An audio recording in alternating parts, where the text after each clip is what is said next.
pergunto, qual é a origem do seu medo? Quando falamos de origem, nós estamos falando do ponto de partida. Estamos falando do princípio, da causa, o pretexto, o motivo. Então, quando se fala de medo hoje, tem muita gente que diz não tenho medo de nada. Outros morrem de medo de qualquer coisa, outros tomam um susto. A minha esposa é uma que está lá lavando louça, alguém chega sem mais sem menos, opa, já toma um susto. E assim vai. Mas muitas vezes você menciona o medo como uma parte do seu sofrimento. E o que eu quero falar para você sobre essa questão do sofrimento? Porque aqui entra uma causa interessante que eu quero falar, que é a área emocional. E essa área emocional, ela é um tanto complicada, porque muitas pessoas confundem um determinado tipo de medo com esse medo que eu vou falar. E eu vou falar de um medo dissocializado, fora daquilo que muitas pessoas não imaginam. Então, se você prestar atenção até o final da mensagem, você vai entender que há solução para todo e qualquer medo na vida da gente. Amém? Então, olha bem, por que há tanto medo na tua vida? Por que há tanto medo? Porque certa dose de medo, ela é saudável. Tem coisa que é saudável ter medo. Por exemplo, se você saltar de um avião sem paraquedas, você sabe que você não vai ter medo, você sabe que você vai se machucar. Estão entendendo? Então, escutem bem com atenção isso. Olha o que Deus fala na Bíblia, na santa palavra dele, lá no livro de Josué, capítulo 1, verso 9. Se você quiser acompanhar comigo, Josué, capítulo 1, verso 9. Aqui há um encontro entre um homem de Deus com o próprio Deus. E a palavra diz assim, ó: não fui eu que ordenei a você, seja forte e corajoso, não se apavore e nem desanime, pois o Senhor, o seu Deus, estará com você por onde você andar. Bom, entendam aqui, eu vou ler novamente. Não fui eu que ordenei a você. Então ele já está fazendo uma pergunta, mas também afirmando. Ele está dizendo, Deus, eu não disse para você? Seja forte, não se apavore, pois o Senhor, eu estou com você, por onde for, por onde você for. Agora aqui, nesse termo, nessa conversa, nesse diálogo, havia um segredo para que esse medo desaparecesse da vida de Josué. Quando nós estudamos o livro de Josué, o primeiro capítulo, nós vamos encontrar ele já tendo dificuldade para continuar ou fazer o seu chamado. Às vezes, muitas pessoas, ele vai iniciar um trabalho ou numa empresa, começar algum serviço, e ele precisa de um tipo de segurança, e quando ele chega na empresa, ele precisa de que alguém dê um amparo, e muitas vezes os funcionários de hoje não querem dar amparo a você, pelo contrário, eles querem dizer para você, te vira, se vira aí. E o patrão, ele quer que você realmente ajude o teu companheiro. E aqui a Bíblia fala que havia um segredo nessa conversa entre Josué e Deus, que para que o medo e o pavor de Josué saísse, era necessário uma coisa, que a palavra de Deus não saísse da sua boca, nem de dia e nem de noite. O segredo era a meditação na palavra, o segredo era continuar ouvindo a palavra, porque se ele ouvisse a Deus, ele podia continuar. Então aqui também coloca que quando Josué entendia que ouvindo a Deus as coisas davam certo, por isso que hoje nos dias que estamos vivendo, é muito importante que você tenhamos um tutor, tenhamos uma pessoa acima, para que ela possa te dar as diretrizes, não que ela vá mandar na sua vida, mas são pessoas que tenham experiência e maturidade para poder caminhar. E a Bíblia fala aqui que quando Josué passou a ouvir a palavra, passou a entender, aí a missão dele foi completa. Então existe um segredo. Você quer se dar bem na vida? Ouça quem tem experiência. Porque quem já chegou lá na frente pode dizer para você lá atrás que o caminho é longo, mas dá para chegar. Estão entendendo? Diga amém. Então a razão pela qual você pula de um avião sem paraquedas não é um medo. A razão, sim, é a certeza de que se você pular do avião sem paraquedas, você vai se matar. Então não é preciso ter medo para evitar um perigo desnecessário. Não é preciso, mas basta um mínimo de quê? De inteligência e bom senso. Porque nessas questões práticas, olha como é interessante aqui. É muito útil aplicarmos o conhecimento dos antigos. Existem pessoas da antiga que eles têm experiências de terem caminhado por aquele chão a ponto de ficarem fundo o chão, então eles sabem que não tem errada. Então, mas se alguém te ameaça com fogo ou com violência física, talvez você experimente a sensação de medo. Mas olha bem, então isso aqui é uma reação instintiva ao perigo. Se alguém te ameaça com fogo, se alguém te ameaça com uma arma, se alguém te ameaça com algum tipo de coisas parecida com fogo, como eu te falei aqui agora, isso é uma reação instintiva ao perigo, sem relação nenhuma com a doença psicológica a qual eu estou falando aqui, medo. Estamos aqui? A doença psicológica do medo não está presa a qualquer perigo imediato, concreto ou verdadeiro. Essa doença psicológica do medo, ela manifesta-se de várias formas.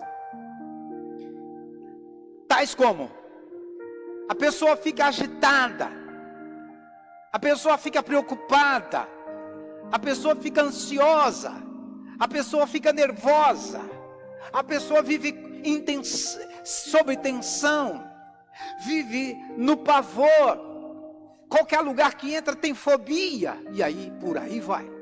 Então esse medo que eu estou falando tem uma patologia, e muitas pessoas não entendem quando fala de medo. Não estamos falando de uma reação corpórea, estamos falando de uma coisa mental. Vamos lá um pouquinho mais à frente, olha só, escute com atenção. Esse tipo de medo psicológico é sempre de alguma coisa que vai acontecer. Tem muita gente que tem medo da segunda-feira, porque a segunda-feira ele vai encontrar alguém que ele não gosta. Da terça-feira, porque ele vai encontrar uma pessoa que ele não quer encontrar. Então o perigo desse medo está no que vai acontecer. E quando falamos que vai acontecer, estamos falando de futuro. Então, não é uma coisa que está acontecendo no momento. Porque eu e você estamos no agora. Fala, estamos no agora. E ao passo, a sua mente, nesse caso, ela passa a estar no futuro. E essa situação cria um espaço de angústia. Espera aí, como é que eu fico? Um espaço criado a ponto de você estar entre o futuro e o agora, te cria uma certa angústia. Então você começa a roer unha.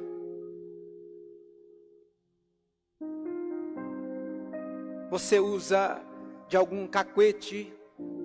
Alguns começam a enrolar o cabelo. Outros começam a arrumar o corpo. Mexe na camisa, vai para cá, vai para trás, mexe isso. Outros piscam.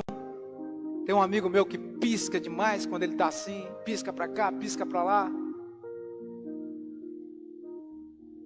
E essa situação cria essa angústia.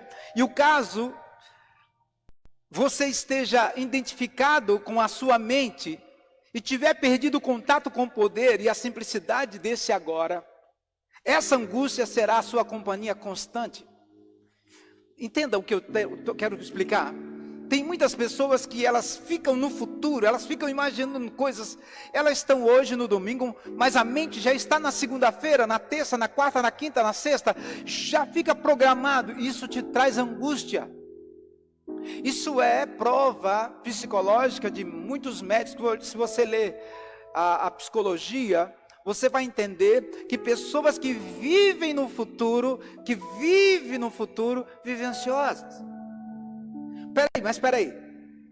Então essa angústia será sua companhia constante e você não pode lidar com uma situação que no momento vai se apresentar, porque você não está com a cabeça ali, você está longe, mas não pode lidar com algo, olha bem, que é apenas uma projeção mental, e não podemos lidar com o futuro. Fala, eu não posso prever o futuro. Escute isso. Enquanto você estiver identificado com sua mente nisso, o que é identificar a mente nisso?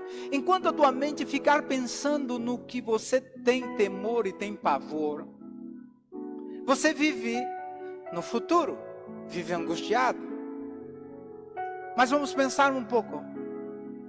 Vamos pensar mais um pouco.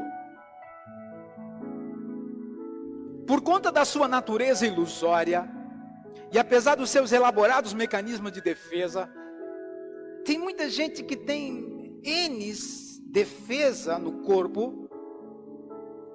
Note bem, quando você for conversar com alguém por aí, e de repente do nada aquela pessoa está falando contigo, e ela fizer isso, ela está dizendo para você, fica longe de mim.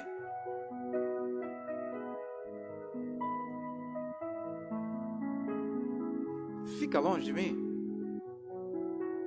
Mas se a pessoa chegar um pouquinho mais para perto, ela vai levantar o braço assim, para você não tocar. Chama-se mecanismo de defesa. Você vai conversar com a pessoa e ela vai sentar e ela já cruza a perna. Mecanismo de defesa. O que esse mecanismo está dizendo? A ponta dos sapatos, para onde apontar, se tiver apontado para você, porque a pessoa quer te ouvir. Se tiver apontado para outro canto, a pessoa quer ir embora. São mecanismos de defesa. Tá. E nessa área, o que acontece? O seu ego, ele passa a ser vulnerável. E esse teu ego passa a ser inseguro. E você verá a si mesmo sob constante ameaça. E esse mesmo caso aqui, o que é estar em ameaça? Significa que se você estiver nesse ponto, com a sua mente captada nesse medo, qualquer palavra de qualquer pessoa te ofende, você se sente mal, você fala, ai, você fica que nem aquela frozinha. Qualquer coisa que fala, você diz, meu Deus. Então esse caso aqui, é o caso que eu estou tentando falar, que muitas vezes, lembre-se de que a sua emoção é a reação do corpo à mente. Seja qual mensagem o corpo está recebendo permanentemente do ego, o falso eu interior, o que ele faz? Esse eu constrói algo que, na tua mente, chamando isso de perigo de morte. E esse é o maior medo que o ser humano tem, de morrer. Tem uns que dizem assim, não, eu não tenho medo. Mas apontou o hospital para ele, ele treme na base. Quer ver? Vamos usar um exemplo aqui. A mulher engravida passa a ter aquela projeção de que um dia vai ter que passar a hora do parto. A ansiedade é enorme, é grande. E tem muitas mulheres que elas não querem passar pela cirurgia, elas querem ter um parto normal. Mas tem mulheres que chegam lá, não dá o parto normal, tem que ir para a cirurgia. Aí a mulher toma aquela injeçãozinha, e aquela injeçãozinha chamada Raco, né? Aquilo ali é bem bacana, deixa as pessoas bem, as mulheres contam que no final não é muito bacana, a sensação é estranha depois para voltar. Mas depois de ter feito, é feito um seguinte raciocínio. há uma pressão enorme para ir para aquele hospital, porque tem uma dor e aquela correria, e dá um medo do que vai acontecer, o que o médico vai fazer, se vai dar certo, não vai dar. O marido fica para lá de fora, mais nervoso que a mulher. Só que aí depois que quando a neném nasce, ou neném nasce, aquele perigo se transforma em alegria. Então muitas vezes é necessário passar um medo para que se venha coisa boa. Entenderam? É esse tema que eu quero conversar. Então entenda isso. O medo parece ter várias causas, porque nós tememos perder, nós tememos falhar, nós tememos nos machucar. Mas em última análise, todos os medos se resumem em um só: o medo da morte e o medo da destruição. Todo mundo tem medo disso. Mas vamos um pouquinho mais à frente. Para o ego, olha que interessante, para o ego, a morte está bem ali, sempre na esquina esperando. E como explicar isso? No estado de identificação com a mente, o medo da morte afeta cada aspecto da sua vida. Por exemplo, mesmo uma coisa aparentemente trivial ou normal, uma coisa normal, como a necessidade de você estar certo num argumento, numa discussão com uma pessoa, para você dizer que aquela pessoa está certa, ou ela está errada, e você está certo, você entra em um choque de medo de morte. Porque você contrariar uma pessoa hoje, que não gosta de ser contrariada, esse espírito, ou essa sensação, essa reação corpórea, ou essa emoção, é chamada medo de morte. E aí, segundo o que nós conseguimos entender, isso acontece por causa do medo de que você possa morrer. Bom, mas se você tiver identificado com uma atitude mental e descobrir que você está errado, o seu sentido do eu interior, olha o que ele vai fazer, baseado na sua mente, te levará a um sério risco de destruição. Portanto, assim como o ego, você não pode errar. Errou, morreu. Por isso que tem gente que num relacionamento, numa discussão, não quer perder, porque psicologicamente, sem saber, é um espírito ou uma sensação ou uma emoção de morte, é um medo. Então entram numa discussão e precisam, por toda a força, ganhar. Estão entendendo? Diga amém. Escute isso. Muitas guerras, muitas empresas fecharam, inúmeros relacionamentos, muitos casamentos, namoros, amizade foram destruídos por causa desse medo. Uma vez que você não esteja mais identificado com a sua mente, você não fará a menor diferença para o seu eu interior estar ou não certo. Quando você está tomado para uma posição de morrer, não interessa. A palavra suicídio, se nós formos descrever essa palavra aqui, para muitas pessoas, o suicídio é a covardia de outra pessoa. Mas se for estudar, o suicídio é uma maneira da pessoa acabar com a dor que ela tem interna, que não existe analgésico nenhum que consiga dar conta. E a única maneira é a morte. Estão entendendo?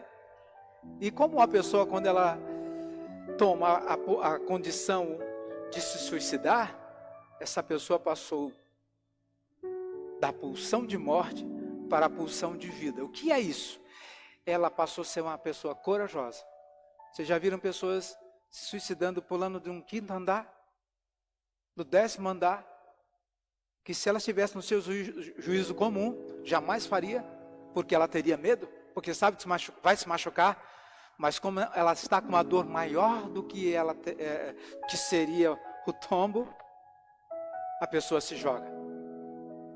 Olha só, uma vez que você esteja mais identificado com a sua mente, não te fará diferença nenhuma se você está certo ou está errado. Assim, a necessidade compulsiva e profundamente inconsciente de ter sempre razão, o que é uma forma de violência. Toda pessoa, irmãos, que entra numa discussão ou num relacionamento, não, quem manda sou eu. Isso chama-se violência. Quem manda nessa coisa aqui sou eu. Bate em cima da mesa, quebra coisa. Você vai aprender um segredinho nessa noite a respeito dessa violência. E se você entender a conexão desses pensamentos com o medo, e você conseguir identificar isso, essa forma de violência, ela desaparece. Mas vamos lá um pouquinho mais à frente. Você poderá declarar de modo calmo e firme como se sente ou como pensa a respeito de qualquer assunto. Mas, se a agressividade ou qualquer sentido de defesa estiver ainda em você, ainda você não está ouvindo.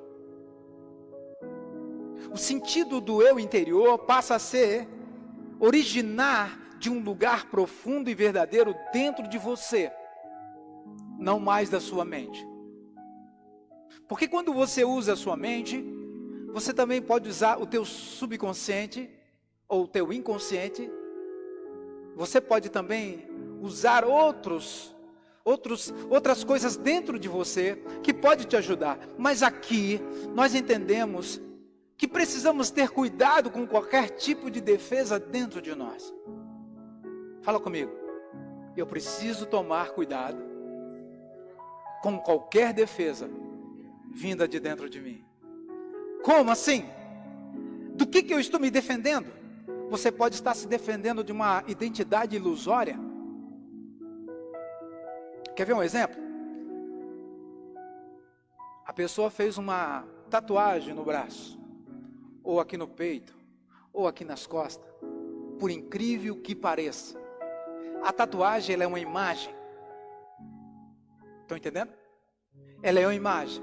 À medida que você faz a tatuagem e ela é colocada em seu corpo, psicologicamente teu cérebro entende que aquela imagem ela está na frente de você e você atrás dele. Então tem muita gente que tenta se encapar de tatuagem, a ponto de que a imagem da tatuagem traz uma resposta em que a imagem chega primeiro do que você. Pode notar, muitas pessoas que fazem uma tatuagem por debaixo, ele faz pensando, vou fazer para bonito, mas daqui a pouco, mas é minha, ninguém precisa saber. Mas chega uma hora, já tem que estar sem camisa, já tem que estar mostrando o corpo, porque aquela imagem chega primeiro aonde você chega. Então, muitas vezes você pode estar com uma identidade ilusória. Você também pode estar com uma imagem em sua mente, que essa imagem é de uma identidade fictícia. Há pouco tempo atrás eu vi um cara nos jornais, e ele mostrava que ele decorou o corpo dele com um canal de televisão. Ele pintou até a cara, ou fez tatuagem do corpo em homenagem a uma empresa de televisão, um canal de televisão no nosso Brasil. Aí você me diz, ele fez isso por quê? Porque ele ama tanto a empresa? Porque ele ama tanto a empresa? Aí quem conecta a ideia de ver ele todo pintado, dá a intenção de que ele é um funcionário, dono da empresa, coisa assim. Não, ele é só um apaixonado pela empresa. E a empresa não paga nada por ele ser pintado daquele jeito. Uma identidade fictícia. Ao trazer esse padrão à consciência, ao testemunhá-lo, você deixa, segundo a história, de se identificar com ele. Sobre a luz da sua consciência, o padrão de inconsciência irá se dissolver rapidamente. Parece que eu filosofei. Não, eu falei psicologicamente. Esse é o fim de todos os argumentos e jogos de poder tão prejudiciais aos relacionamentos. Olha que interessante essa frase. O poder sobre os outros é a fraqueza disfarçada de força. Leiam comigo isso. O poder sobre os outros é a fraqueza disfarçada de força. Quando você pensa que você tem poder sobre aquela pessoa, você está nada mais disfarçando uma fraqueza sua. É a mesma situação. Poucos dias atrás eu falei, você quer ajudar alguém, tem necessidade de ajudar alguém, está louco para ajudar alguém, mas na verdade, se você ajudar aquela pessoa, é você que está querendo ajuda. Saiba o remédio. O medo será a sua companhia constante, se a sua mente estiver identificada com isso. O que eu estou querendo dizer? Muitas pessoas, elas ficam no futuro, e o presente aqui, o agora, esse espaço entre o presente até o futuro, gera essa ansiedade por você não chegar lá. Isso te acompanha, esse medo pode ser o medo de morte.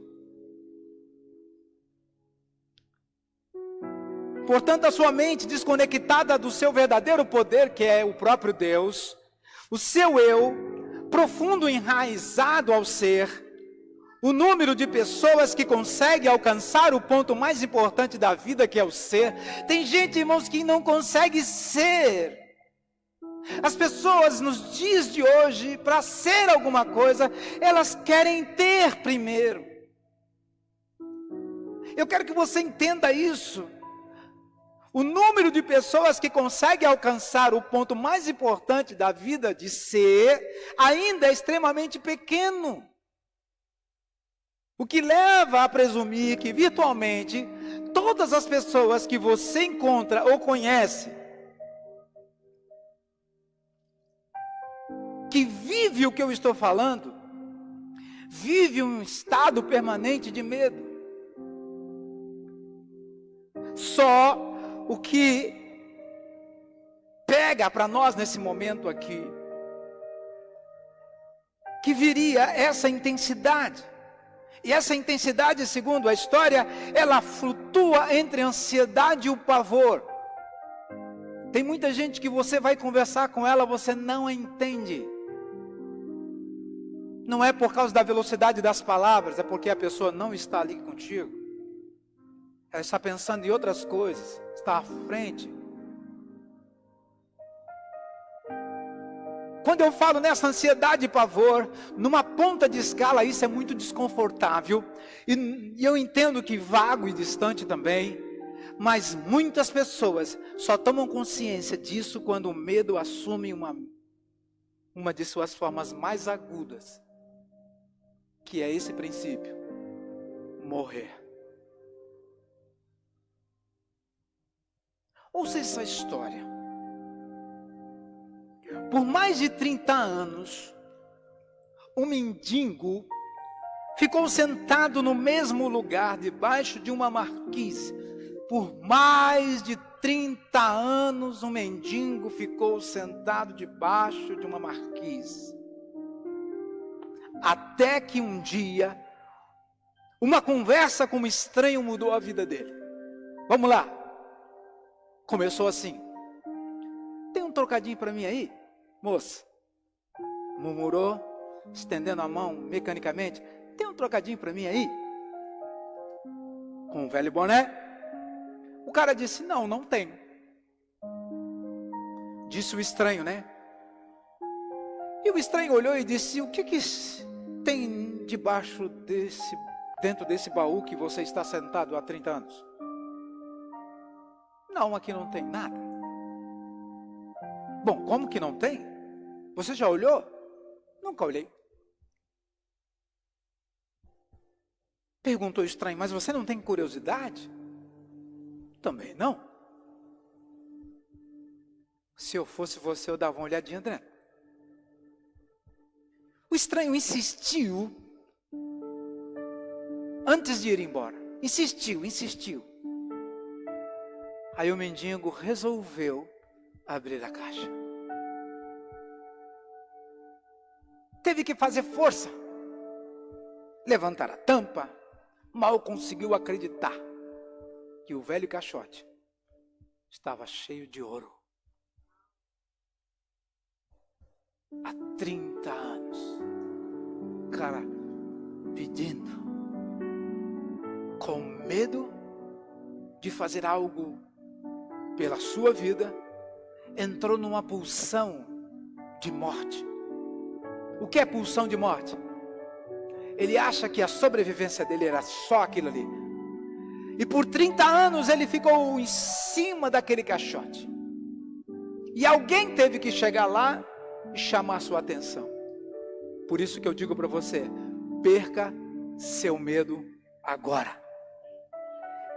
Eu, agora, sou esse estranho sem nada para te dar, que está lhe dizendo para que você possa olhar para dentro de si,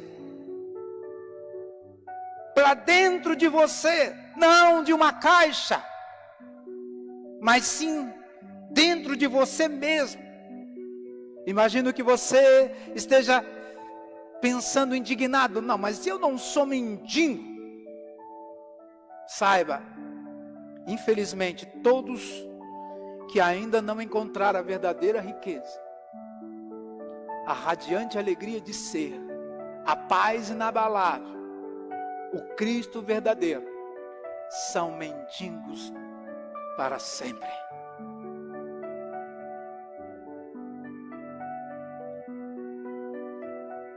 Mesmo que essas pessoas busquem ou tenha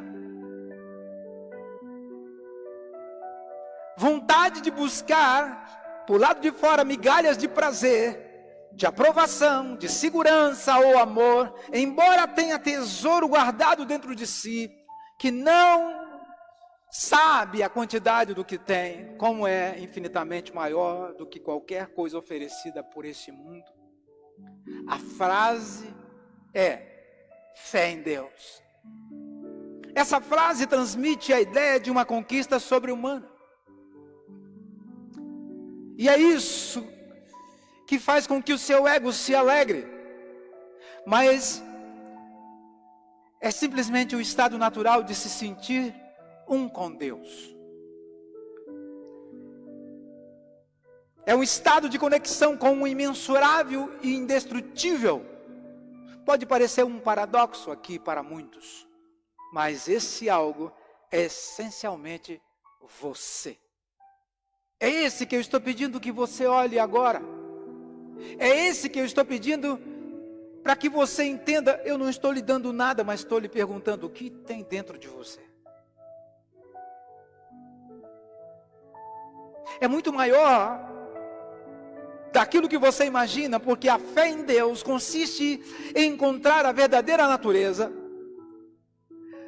por trás da questão norma, chamada isso que nós entendemos, a capacidade de sentir essa conexão da origem a uma ilusão de separação, tanto de você mesmo quanto do mundo ao redor. E quando você se percebe, consciente ou inconscientemente, como um fragmento isolado, sozinho, o medo e os seus conflitos internos e os externos tomam conta da sua vida. Eu adoro a definição simples de fé do apóstolo Paulo, que ele diz: fé é você falar para o que não existe e trazer o que não existe à existência. O apóstolo Paulo fala isso e não há nada de sobre-humano nisso. Não é mesmo, segundo a palavra, porque Deus assim nos permite. Agora, ela apenas nos diz o que a fé não é. Não é um método, uma fórmula. Olha o que lemos em João capítulo 11, versículo 25. João capítulo 11, verso 25. Disse-lhe Jesus: eu sou a ressurreição e a vida. para Cristo não tinha problema com morte. Aquele que crê em mim, ainda que morra, viverá. Então nós estamos entendendo que Cristo, quando veio ao mundo, Ele veio dizer ao ser humano: não tenha medo da morte.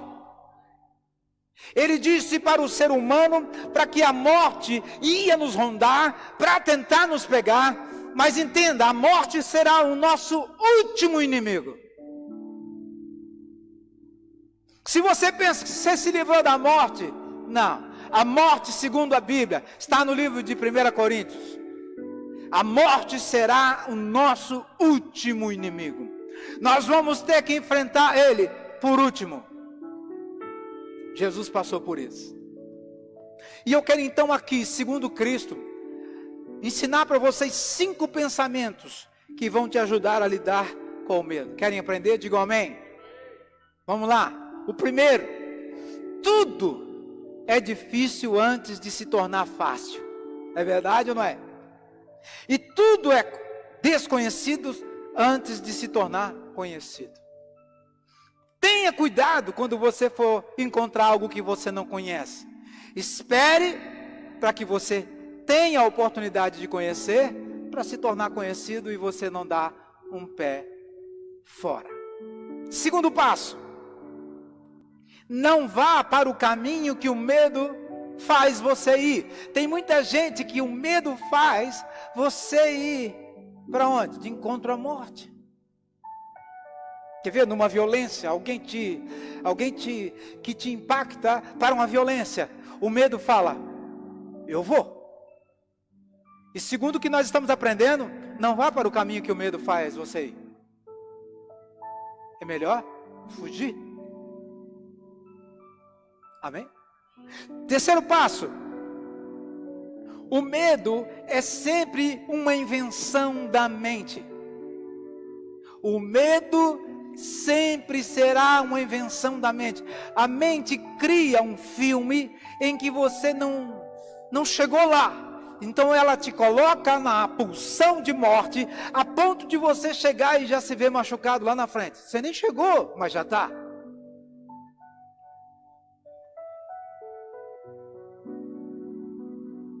Quarto ponto: vá com medo, vá sem medo, mas vá. Tem muita gente que diz: pois é, mas eu tenho que passar por essa entrevista amanhã, mas aí eu estou assim, não sei se eu vou. Vá com medo.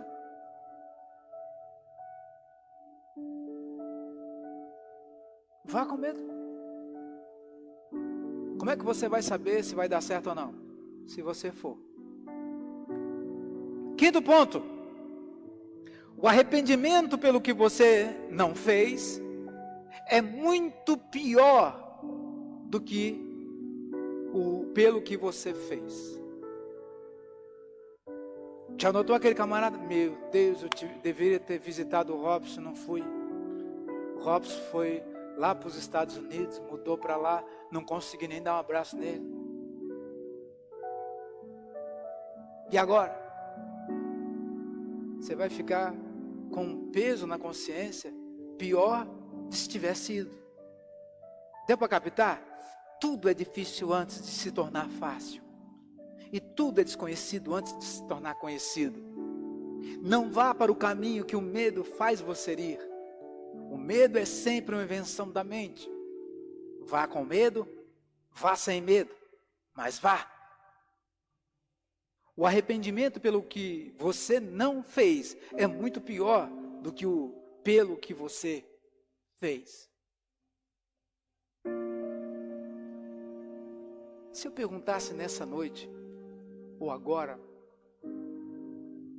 depois de tudo isso que eu falei, ainda temos medo da morte? Você não a conhece. Eu expliquei tudo, falei tudo. Usei técnicas de psicólogos, psiquiatras, psicanalistas, explicando o que a morte é. inconscientemente você foi tocado a entender que a morte, ela é um perigo. Mas já notou? Se a morte aparecesse hoje aqui, e ela dissesse assim, eu vim aqui porque eu vim buscar alguém, quem que se apresentaria para ir? Você dizer, não, eu passo essa vez, eu deixo ali meu colega. Tem alguém, irmãos, aí, eu recebo, tem um mais velho aí, aí o irmão mais velho aí pega aqui, né? Me fez lembrar a história da minha avó antiga, em que minha avó contava para nós que uma vez a morte apareceu na casa de um homem dizendo, vim aqui para te buscar. E o cara tinha um cabelão comprido. E o apelido dele era Cabeludo. E aquele cara ficou agoniado, porque agora, meu Deus, quando é que vai vir? Não importa quando, mas eu vou vir te buscar. E ele disse, eu vou enganar a morte. Eu vou passar a perna na morte. Vou passar a perna na morte. E ele, toda semana, ele queria pensar num jeito, numa maneira. Bom, peraí. Foi no espelho, olhou e disse, a morte me conheceu cabeludo, eu vou ficar careca. Raspou a cabeça. E ela sempre me via em lugares calmo, tranquilo. Vou para um lugar onde tem um monte de gente. Entrou numa balada. Estava lá dentro. Tinha um monte de careca, um monte de cabeludo. Quem que a morte ia achar? Do nada a morte entrou naquele lugar, começou a procurar. E aí de tanto olha para cá, viu os cabeludos, nunca batia com ninguém, que ela não batia com a ficha daquele que ela veio buscar. Aí chegou um momento que a morte cansou. Sabe uma coisa? Já que eu não tenho um cabeludo, eu vou levar um careca mesmo. E quem era o cara? Era o dito cujo. Ele tentou fugir da morte, irmãos. A palavra de Deus fala que ela será o nosso último inimigo. Tudo é difícil antes de se tornar fácil. Tudo é desconhecido antes de se tornar conhecido. E o final da história que minha avó contava, ela queria chegar nesse negócio aqui. Povo, não adianta contar com as coisas que vão acontecer ainda amanhã. Espera o amanhã chegar. Porque aí as coisas batem. Amém? Qual é a origem do seu medo? Você tem medos bons? Tem. Mas qual é o medo que te afeta mais? O medo da morte. Mas Jesus deixou bem claro: eu sou o caminho, a verdade e a vida. Ninguém, se não for por mim. Amém? Você pode ficar de pé. Eu quero orar com você agora. E nessa oração, talvez você esteja hoje aqui com o seu coração pesado, porque você tem medo de algo. Talvez você tenha medo de alguma coisa que está te cabulando. Talvez você diga assim: eu não tenho toda essa fé que você está falando aí, pastor. Eu não quero que você tenha essa fé. Eu quero que você tenha a fala e viva o que você diz. Que haja coerência nas tuas palavras. E quando você falar que é sim, será sim. Se você disser que é não, porque assim procede a palavra de Deus. A palavra do cristão é sim, sim, não, não. O que passar disso é procedência maligna. Então, se você entender nessa noite, a palavra que é proposta para você é uma palavra de vida. E a vida que foi proposta para nós é vida eterna. Então nós nunca morreremos. Talvez você diga: mas essa carne, sim, porque a Bíblia fala em 1 Coríntios, também a Bíblia fala que essa carne e esse sangue não vai poder entrar, porque o que é corruptível vai se tornar incorruptível. Então a palavra de Deus está falando que para que você entenda, desfrute desfrute do conhecimento da leitura da palavra, desfrute do conhecimento de ler a palavra, de entender, de pedir ao Espírito Santo que Ele te dê entendimento, para que você não chegue no amanhã não sabendo. Mas hoje, a palavra de vida foi lançada sobre você, a palavra de vida foi lançada sobre a sua casa, a palavra de vida foi lançada sobre o teu coração, e você está podendo olhar para dentro de você agora e ver que aí dentro tem uma caixa cheia de surpresa. Você é uma caixa de ouro, você é uma caixa de surpresa, você é uma bênção. E segundo o que Deus falou para Josué, não temas, não se apavore, porque eu estarei contigo por onde quer que você vá.